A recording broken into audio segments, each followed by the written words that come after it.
الحمد لله رب العالمين، والصلاة والسلام على سيد المرسلين محمد وعلى آله وصحبه أجمعين، أما بعد. أعوذ بالله من الشيطان الرجيم. بسم الله الرحمن الرحيم. وإنه لتنزيل رب العالمين، نزل به الروح الأمين على قلبك لتكون من المنذرين بلسان عربي مبين، وإنه لفي زبر الأولين، أولم يكن لهم آية أن يعلموا علماء بني إسرائيل. صدق الله مولانا العظيم. علماء کرام، عاملین شہر اور حاضرین اجلاس، رجوع الی القرآن کی دعوت کی اس وقت بلکہ ہر زمانے میں ضرورت ہے. قرآن مجید بنیاد ہے، اور جب قرآن مجید سے صحیح تعلق ہوتا ہے تو ملت ترقی کی منزلیں طے کرتی ہے، اور قرآن مجید سے تعلق کمزور ہوتا ہے تو امت جو ہے پستی کی طرف گامزن ہو جاتی ہے. مجھ کو اس موقع پر جو عنوان دیا گیا قرآن مجید کا تعارف خود قرآن مجید کی زبانی، اس کے لیے میں نے سورۃ الشعراء کی چند آیتیں آپ کے سامنے تلاوت کی. ان آیتوں کا ترجمہ اور مختصر اس کا جو مطلب ہے میں آپ کے گوش گزار کرنے کی کوشش کروں گا. اللہ تعالیٰ قرآن پاک کا تعارف کرتے ہوئے فرماتے ہیں وَإِنَّهُ لَتَنزِيلُ رَبِّ الْعَالَمِينَ. قرآن پاک یہ سارے جہانوں کے رب کا نازل کیا ہوا ہے. یعنی قرآن پاک کس کی طرف سے ہے، یہ کس کا کلام ہے؟ اللہ تعالیٰ نے اس کو بیان فرمایا کہ یہ رب العالمین کا کلام ہے. اللہ تعالیٰ نے اپنی صفت رب بیان فرمائی کہ رب کا مطلب ہے پیدا کرنے والا، اور اس چیز کو کی ضرورت ہے اس کی بقا کا سامان کرنے والا، ترقی دینے والا، اور ترقی دے کر کمال تک پہنچانے والا. اور اللہ تعالیٰ رب العالمین، عالمین کے معنی ساری مخلوقات، ساری مخلوقات کو پیدا کرنے والے اللہ تعالیٰ ہے، اور اس کی بقا کا، باقی رہنے کا سامان بھی اللہ تعالیٰ فرماتے ہیں. پوری کائنات اللہ تعالیٰ چلاتے ہیں اور کمال تک اس کو پہنچاتے ہیں. یہ صرف اللہ تعالیٰ ہے، اور یہ قرآن پاک اللہ رب العزت کا نازل کیا ہوا. آگے ہے نزل بہ الروح الامین. یہ قرآن پاک کو روح الامین یعنی حضرت جبرائیل علیہ السلام لے کر نازل ہوئے. یعنی قرآن کریم کے نازل کرنے کے سلسلے میں اللہ تعالیٰ نے حضرت جبرائیل علیہ السلام کو واسطہ بنایا، حضور اکرم صلی اللہ علیہ وسلم کے پاس بھیجا، اور حضرت جبرائیل علیہ السلام کی جو صفت بیان فرمائی وہ صفت ہے الامین یعنی امانت دار. اس میں یہ اشارہ ہے کہ حضرت جبرائیل علیہ السلام نے جو کا تو کلام حضور اکرم صلی اللہ علیہ وسلم تک پہنچایا. ویسے تمام فرشتے معصوم ہوتے ہیں، بے گناہ ہوتے ہیں، وہ اللہ کے حکم کی کوئی خلاف ورزی کر ہی نہیں سکتے. قرآن پاک میں اللہ تعالیٰ نے یہ بیان فرمایا، لیکن اور تعارف کے سلسلے میں فرمایا کہ یہ روح الامین حضرت جبرائیل امین کی طرف سے نازل کیا، کے ذریعے سے نازل ہوا. علی قلبک، آپ کے مبارک دل پر. حضور اکرم صلی اللہ علیہ وسلم سے اللہ تعالیٰ مخاطب ہے، فرمائے اعلیٰ قلبک، یعنی یہ قرآن پاک اللہ کی طرف سے حضرت جبرائیل علیہ السلام کے ذریعے آپ کے مبارک قلب پر نازل ہوا. لِتَكُونَ مِنَ الْمُنذِرِينَ۔ اب آگے قرآن پاک کے نازل کرنے کا ایک مقصد بیان کیا گیا۔ قرآن پاک کے نازل کرنے کے بہت سے مقاصد مختلف مقامات پر اللہ تعالیٰ نے بیان فرمائے۔ یہاں ایک مقصد ہے اور یہ مقصد جگہ جگہ اللہ تعالیٰ نے بیان فرمایا، لِتَكُونَ مِنَ الْمُنذِرِينَ۔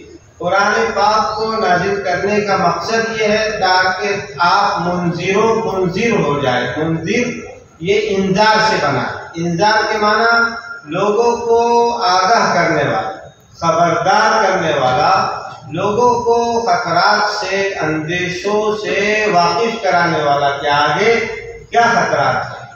حضور اکرم صلی اللہ علیہ وسلم کے ذریعے سے، قرآن پاک کے ذریعے انسانیت کو دنیا کے خطرات سے بھی واقف کرایا گیا کہ اللہ کی نافرمانی کے نتیجے میں دنیا میں کیا خطرات پیش آ سکتے ہیں، پچھلی قوموں کے ساتھ پیش آئے، اور مرنے کے بعد کیا پیش آئیں گے۔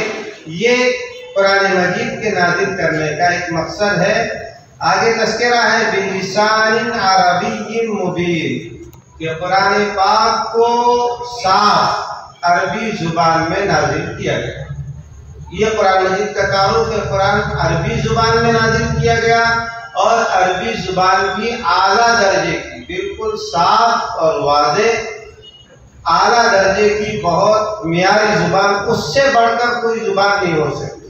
اللہ تعالیٰ جس نے انسانوں کو بیان سکھایا، یہ اس کا کلام ہے، اس سے بڑھ کر واضح کس کا کلام ہو سکتا ہے۔ وَإِنَّهُ لَفِي زُبُرِ الْأَوَّلِينَ، اور یہ قرآن پاک پہلے صحیفوں میں ہے۔ زبور کی جمع ہے زبور، اور اس سے مراد ہے پہلی کتابیں۔ حضور اکرم صلی اللہ علیہ وسلم سے پہلے پیغمبروں پر جو کتابیں اتاری گئی، اس میں تذکرہ ہے کہ ان کتابوں میں بھی قرآن پاک تھا۔ قرآن پاک تھا کا مطلب یہ ہے کہ قرآن پاک میں جو مضامین، جیسے عقائد کے مضامین ہیں کہ اللہ کی وحدانیت کا تذکرہ ہے، رسالت کی حقانیت کا تذکرہ ہے، آخرت کی ثبوت کا تذکرہ ہے، ظاہر ہے کہ یہ تذکرہ تورات میں بھی تھا، انجیل میں بھی تھا، زبور میں بھی تھا، اور مختلف صحیفوں میں، ساری کتابوں میں یہ مضامین تھے۔ اسی طریقے سے پچھلے واقعات جیسے قرآن پاک میں ہیں، تو ان کتابوں میں بھی، ان کتابوں کے نازل ہونے سے پہلے کے جو واقعات تھے، ان واقعات کا تذکرہ تھا۔ قرآن پاک میں جس طریقے سے قیامت سے پہلے کے حالات کی طرف اشارے ہیں، اور آئندہ آنے والے واقعات کا تذکرہ کیا گیا، کچھ پیش گوئیاں کی گئی، اسی طریقے سے پچھلے صحیفوں میں بھی یہ تذکرہ تھا۔ خود قرآن پاک کا تذکرہ دوسری کتابوں میں، یعنی تورات میں اور انجیل میں اور دیگر کتابوں میں تھا، بلکہ سچی بات یہ ہے کہ اب بھی یہ کتابیں، اگرچہ اس میں بہت تبدیلی ہو چکی، تورات میں اور انجیل میں، جس کو آج کل بائبل کے نام سے جانا جاتا ہے، یہ اس میں بہت تبدیلی ہو چکی، اور یہ تبدیلی ایسی ہے کہ ان کتابوں کے ماننے والے خود اس کو مانتے ہیں کہ یہ تبدیلی سے خالی نہیں ہے، لیکن اس کے باوجود قرآن پاک کا تذکرہ اور اشارہ اس میں ملتا ہے۔ اولم یکن لہم آیۃ ان یعلموا علماء بنی اسرائیل، ایک بات یہ فرمائی، کیا ان لوگوں کے لیے اس میں یہ نشانی نہیں ہے، یعنی قریش کے لوگوں کے لیے، مشرکین کے لیے، کہ یہ کتاب وہ ہے کہ بنی اسرائیل کے علماء اس کتاب کو جانتے۔ بنی اسرائیل کے علماء نے اپنی کتابوں میں، تورات میں یعنی بائبل میں قرآن مجید کا تذکرہ پڑھا، وہ جانتے تھے کہ آخری نبی حضرت محمد صلی اللہ علیہ وسلم پیدا ہوں گے، اور آپ کی یہ صفات ہوں گی، آپ مکہ مکرمہ میں پیدا ہوں گے، مدینہ منورہ ہجرت فرمائیں گے، ساری تفصیلات موجود تھی۔ تو وہ اس کی بنیاد پر قرآن پاک کو اور حضور اکرم صلی اللہ علیہ وسلم کو ایسا جانتے تھے، حضور اکرم صلی اللہ علیہ وسلم کو، کہ اللہ تعالیٰ نے فرمایا کہ جیسے انسان اپنے بیٹوں کو پہچانتا ہے، بیٹے کے پہچاننے میں غلطی نہیں ہوتی، یہ میرا بیٹا ہے یا کوئی اور ہے، کوئی قریب میں اپنا بیٹا قریب میں ہو تو آدمی آسانی سے پہچانتا، اس لیے کہ وہ اس کی نظروں کے سامنے ہوتا ہے عام طور سے، تو اس میں کوئی اشتباہ نہیں ہوتا، کوئی گڑبڑ نہیں ہوتی۔ اسی طریقے سے علماء بنی اسرائیل حضور اکرم صلی اللہ علیہ وسلم کو پہچانتے تھے۔ قرآن مجید کا تعارف اللہ تعالیٰ نے خود قرآن مجید میں جگہ جگہ فرمایا۔ سورہ بقرہ کے شروع میں فرمایا ذالک الکتاب لا ریب فیہ، اس کتاب میں کوئی شبہ نہیں ہے، یعنی یہ کتاب اللہ کی طرف سے ہے، اس میں کوئی شبہ نہیں۔ اور بھی اس کی تشریحات ہے، ھدی للمتقین، یہ کتاب تقوی والوں کے لیے ہدایت ہے، یعنی جن کے دلوں میں اللہ کا ڈر ہے، اللہ کی عظمت ہے، اللہ کی محبت ہے، تو ایسے لوگوں کے لیے قرآن پاک سے ہدایت ملتی ہے۔ اور دوسرے آگے فرمایا کہ ھدی للناس، کہ قرآن پاک سب لوگوں کے لیے ہدایت ہے، لوگوں کی ہدایت کے لیے آئی ہے۔ دونوں باتوں میں کوئی تضاد نہیں ہے، کوئی اختلاف نہیں ہے، قرآن مجید اختلاف سے خالی ہے۔ مطلب یہ ہے کہ قرآن پاک تو سارے انسانوں کی ہدایت کے لیے، رہنمائی کے لیے نازل ہوا، لیکن رہنمائی ان لوگوں کو حاصل ہوتی ہے جن کے اندر تقویٰ ہوتا ہے۔ جو لوگ تقوی سے، اللہ خوف خدا سے اور فکر آخرت سے خالی ہوتے ہیں، وہ لوگ محروم رہتے ہیں۔ حضرات، قرآن پاک کی بہت سی صفات اور خصوصیات اللہ تعالیٰ نے قرآن مجید کے تعارف میں بیان فرمایا، مختصر وقت میں ان سب کا تذکرہ کرنا مشکل ہے۔ یہ جو موقع ہے رجوع الی القرآن کی اس اجلاس کا، اس سے میں اپنے سامعین سے درخواست کروں گا کہ وہ قرآن مجید سے اپنے تعلق کو بڑھائیں۔ قرآن مجید سے تعلق کو بڑھانے کا مطلب یہ ہے کہ قرآن مجید کو پڑھنے کی عادت ڈالیں، الفاظ بھی پڑھیں، معنی بھی پڑھیں، اور ظاہر ہے کہ پڑھنا عمل کرنے کے لیے، لیکن پڑھنے کے ساتھ ظاہر ہے کہ یہ قرآن مجید ہم پڑھیں گے تو اس کے لیے ماہرین کی ضرورت بھی ہے۔ قرآن مجید کے جو ماہرین ہیں علماء کرام، جن کا قرآن مجید سے تعلق ہے، جو قرآن مجید پڑھتے رہتے ہیں، جہاں نہیں سمجھ میں آیا ان کی رہنمائی میں پڑھنا ضروری ہے، ورنہ کبھی ایسا ہوتا ہے کہ آدمی کچھ کا کچھ سمجھ جاتا ہے۔ صحابہ کرام رضی اللہ عنہم کو بھی حضور اکرم صلی اللہ علیہ وسلم کی رہنمائی کی ضرورت تھی، جبکہ وہ عربی زبان جانتے تھے، لیکن ایسے واقعات احادیث میں ہیں کہ قرآن مجید کے سمجھنے میں صحابہ کرام سے غلطیاں ہوئی۔ حضور اکرم صلی اللہ علیہ وسلم کے سامنے انہوں نے رکھا، حضور صلی اللہ علیہ وسلم نے اس کی اصلاح فرمائی۔ جب صحابہ کرام جو عربی زبان جانتے تھے، وہ عربی زبان کے ماحول سے واقف تھے، حضور اکرم صلی اللہ علیہ وسلم کی صحبت ان کو حاصل تھی، ان سے غلطی کا امکان تھا تو ہم سے بھی غلطی کا امکان ہوتا۔ ہمارے معاشرے میں قرآن مجید کے تعلق سے افراط اور تفریط پائی جاتی ہے کہ بعض لوگ وہ ہیں جو قرآن مجید کے سمجھ کر پڑھنے سے منع کرتے ہیں اور کہتے ہیں کہ جو لوگ قرآن مجید سمجھ کر پڑھتے ہیں وہ گمراہ ہو جاتے ہیں، اور یہ بات بالکل ایسا نہیں ہے کہ اس میں کچھ حقیقت نہیں ہے، کچھ حقیقت اس میں ہے۔ ایسا ہوتا ہے کہ جو لوگ اپنے طور پر سمجھتے ہیں بے نیاز ہو کر ماہرین سے، ان سے غلطی ہوتی ہے، اور یہ آج سے نہیں، یہ قدیم زمانے سے سلسلہ چل رہا ہے۔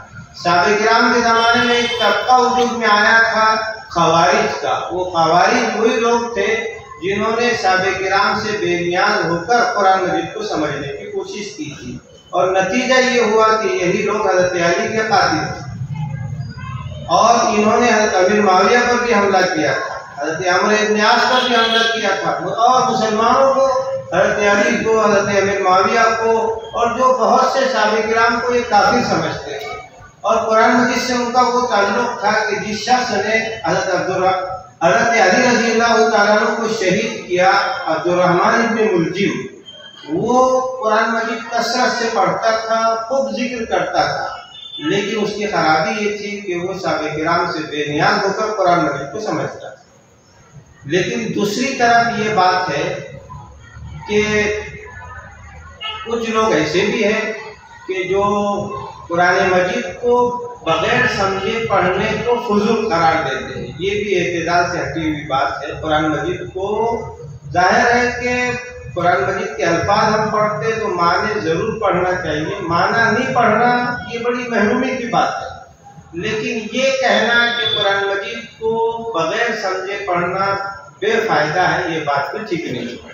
اعتدال کی بات یہ ہے کہ قرآن مجید کو سمجھ کر پڑھنے کی عادت ڈالے، اور سمجھنے کے سلسلے میں جو قرآن مجید کے ماہرین ہیں، علماء کرام میں بھی جو فارغین ہوتے ہیں مدارس سے، ضروری نہیں ہے کہ سب مدارس کے فارغین قرآن مجید کے سمجھنے میں ماہر ہوں. ایسا ضروری نہیں ہوتا. جیسے اسکولوں کے کالجوں کے یا جتنے وکلاء ہے وہ سب قانون کے سلسلے میں بہت ماہر ہو، ایسا ضروری نہیں ہے. اس میں درجہ ہوتا ہے. تو اسی طریقے سے تو اس درجے کو سمجھ کر ان سے فائدہ اٹھانا چاہیے. اللہ تعالیٰ ان کوششوں کو قبول فرمائے، ہم کو قرآن مجید سے جوڑے اور پستی سے ہم کو جو ہے ترقی کے راستے پر گامزن ہونے کی توفیق عطا فرمائے. میں انتظامیہ کا شکریہ ادا کرتا ہوں. وآخر دعوانا الحمدللہ.